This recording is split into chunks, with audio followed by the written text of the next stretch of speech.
Hello students, this is 1.73. In the arrangements shown in figure, the bodies have masses m naught, m1, m2, the friction is absent and the masses of pulley and threads are negligible. Find the acceleration of m1 body. Look into possible cases.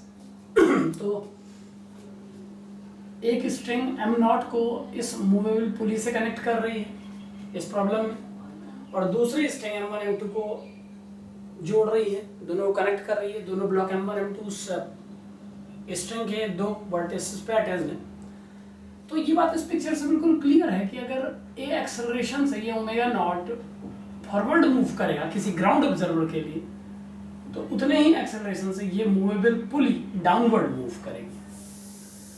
और second picture बिल्कुल clear है कि अगर हम एक observer को इस पुली के ऊपर प्लेस कर दें, इस पुली पर बैठा दें, तो इस पुली पर बैठे ऑब्जर्वर का अगर हम व्यू देखें तो उसे ये ब्लॉक किसी पर्टिकुलर एक्सेलरेशन ए डैश से डाउनवर्ड ट्रेवल करता हुआ दिखेगा और ये ए डैश से अपवर्ड, यानी कि clearly A is acceleration of m naught with respect to ground and a dash is acceleration of m1 with respect to observer in moving pulley. Observer in moving pulley. So this is the observation of an observer on moving pulley and a is the acceleration of m naught with respect to ground observer. तो अगर इनके motion की equation बनाने से पहले इनके सारे forces देखें, सपोज यहाँ टेंशन T है, then definitely it would be T in this string, और इन दोनों में इक्वली डिवाइड होगा क्योंकि पुली मासलेस है, तो ये टेंशन इन दोनों में इक्वली डिवाइड होगा। ये बात बिल्कुल क्लियर समझे कि इन दोनों पॉइंट का टेंशन का सम इस पॉइंट के टेंशन के बराबर होना चाहिए अगर पुली मासलेस है। अगर वो मासलेस नहीं है तो इन दोनों पॉइंट के टेंशन प्लस पुली के मास का सम उस पॉइंट के टेंशन के बराबर होगा। इस प्रेजेंट केस में साफ साफ दिया है कि पुली एंड स्ट्रिंग मासलेस है, so definitely tension at this point and tension of this point will be same, and due to massless pulley the tension of these two strings will be T/2 T/2।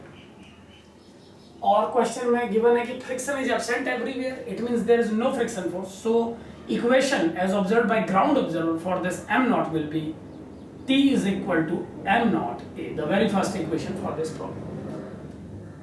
Now इस पुली पर बैठे observer को इन दोनों blocks का acceleration a dash downward और a dash upward दिखता है, तो एक ग्राउंड ऑब्जर्वर के लिए इस ब्लॉक का एक्सेलरेशन कितना होगा कंटेंट में पहले हमें ये कंसीडर करना होगा।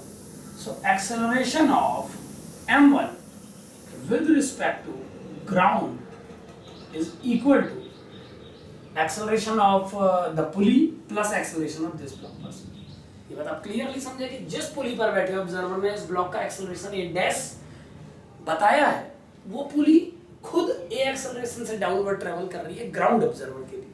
तो ग्राउंड ऑब्जर्वर के लिए इस ब्लॉक का acceleration a plus a dash होगा in downward direction, and acceleration of m2 with respect to ground observer equal to a minus a dash in downward direction. अगर मैं इसे a डैश माइनस ए लिखता हूं तो मैं एरो अपवर्ड लगाऊंगा, लेकिन मैं a को ग्रेटर वैल्यू कंसीडर कर रहा हूं, so the acceleration of this block m2 for ground observer will be a downward and a dash upward, क्योंकि ग्राउंड ऑब्जर्वर को उसका डाउनवर्ड मोशन भी दिखेगा, अपवर्ड भी दिखेगा। So net acceleration is this. So equation for the motion of m1 as observed by ground observer will be m1g minus T/2 is equal to m1a plus a dash, and that of the second block is m2g minus T/2 is m2g minus T/2 equal to m2 and a minus a dash. These are the two equations, a minus a dash, and this is m2g minus T/2 is this, m1g minus T/2 is this. This is the equation first, this is second, and this is a supporting equation. And question is to calculate the acceleration of body m1। और चूंकि आप देख पा रहे हैं इस problem में observer किस फ्रेम पे खड़े होकर ऑब्जर्व करेगा गिवन नहीं है, तो ऐसे में हम ग्राउंड ऑब्जर्वर को ही ऑब्जर्वर कंसीडर करेंगे। So on the basis of this problem our answer will be a plus a dash, यानी फाइनली हमें a प्लस a डैश की वैल्यू कैलकुलेट करनी होगी। तो पहले हम t की वैल्यू इन दोनों इक्वेशंस में m नॉट a अप्लाई करते हैं, तो इक्वेशंस हो जाएंगे m1g minus m not a by 2 is m1a plus m1a dash, so m1g equal to m naught by 2 plus m1a plus m1a dash. Similarly, if we put t is m naught a in the second equation, it will become m2g minus m naught a by 2 equal to m2a minus m2a dash. So m2g equal to m naught by 2 plus m2a minus m2a dash. This is first equation, this is second equation. Now by solving these two, we can obtain the value of a and a dash. Simply we can solve.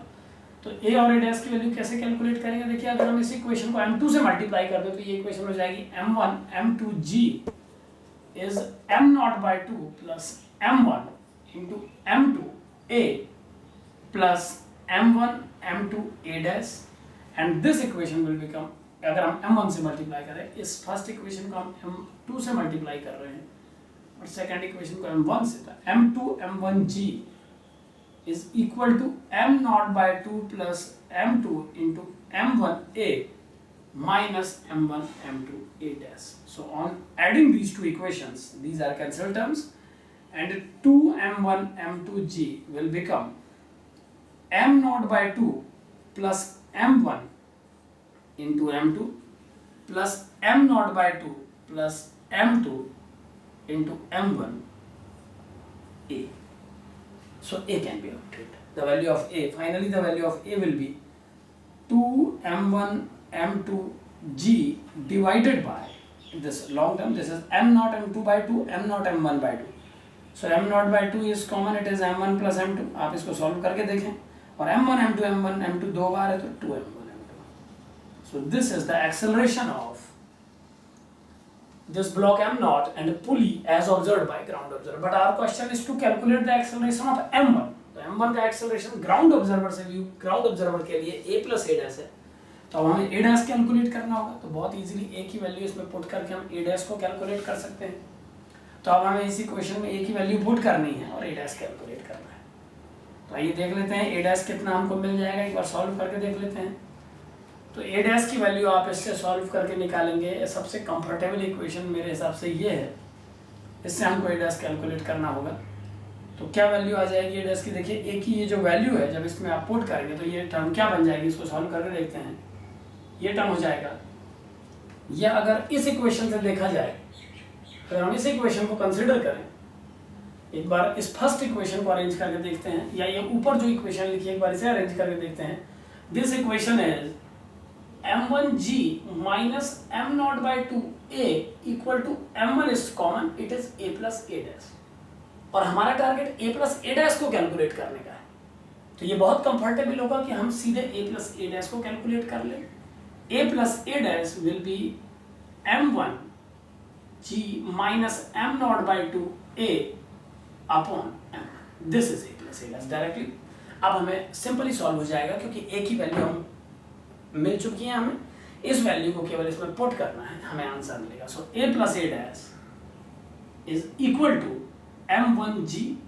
m1g by m1 can be taken as only g. It is g only. The first part is g and second part is m naught by 2m1. मैंने m1 को split कर दिया है, and acceleration is this. It is 2m1 m2g divided by m naught by 2 m1 plus m2 and plus twice of m1 m2. This is the value. This is the value of acceleration of block m1 with respect to ground observer. थोड़ा और solve कर सकते हैं. m1 से m1 cancel, 2 से 2 cancel हो सकता है. तो a plus a dash की जो वैल्यू मिलेगी वो जाएगी g minus m naught. m naught is also cancelled. Yes, m naught is also not there. 2 can be no. This m naught is a term only inside bracket, so we cannot cancel this term. Sorry, ये cancel नहीं हो सकता है. 2m1 को cancel करने के बाद हमें मिला m naught m2g divided by m naught by 2 m1 plus m2 and plus 2 m1. This is the expression. G is common in the two terms, so finally it would become g is common in this expression. So taking g common, it would be on taking LCM, this will be the numerator part, m naught by 2 m1 plus m2 plus 2 m1 m2 minus m naught m2 and divided by the complete term m naught by 2 m1 plus m2 plus twice m1 m2. This is the value of acceleration of m1 with respect to ground. This is acceleration of m1 by ground observer equal to this finally. अब इसको ultimate अगर finally arrange कर दिया जाए LCM लेके, तो ये term बन जाएगी 2m1 m2, this part m0 by 2 m1 m0 by 2 m2 and this is m0 m2. So m0 by 2 m2 में से अगर हम m0 m2 को माइनस करें, it would become minus half m0 m2.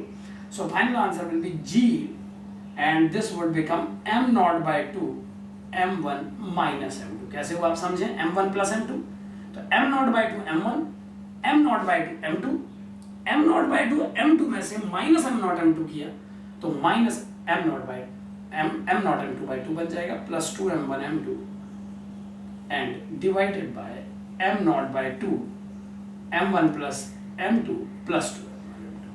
So final answer is this in a particular form. This will be the answer. थोड़ा और final एक line और अरेंज कर सकते हैं. अब इसको यहीं पर आप समझें कि अगर मैं इसको एलसीएम ले लूं तो ये 2 इसको 4 बना देगा और ये 2 से ये 4 बन जाएगा और डिनोमिनेटर में आने वाले 2 कैंसिल हो जाएंगे. तो फाइनल आंसर कुछ ऐसा दिखेगा, ग्रेविटी ऑफ दैट. और हम चूंकि अपने डायग्राम में ये बात इंडिकेट कर चुके हैं कि इस m1 के दोनों एक्सेलरेशन डाउनवर्ड हैं ग्राउंड ऑब्जर्वर के लिए, तो ए का डायरेक्शन जी का ही डायरेक्शन होगा, तो हम वेक्टर अप्लाई कर सकते हैं. So acceleration vector of m1 as seen by ground observer is g vector m0 m1 minus m2 plus 4 m1 m2 divided by m0 m1 plus m2 plus 4 m1 m2. So solve this. एक बार करके देखें पूरा numerical calculation और समझें ध्यान से. Thank you.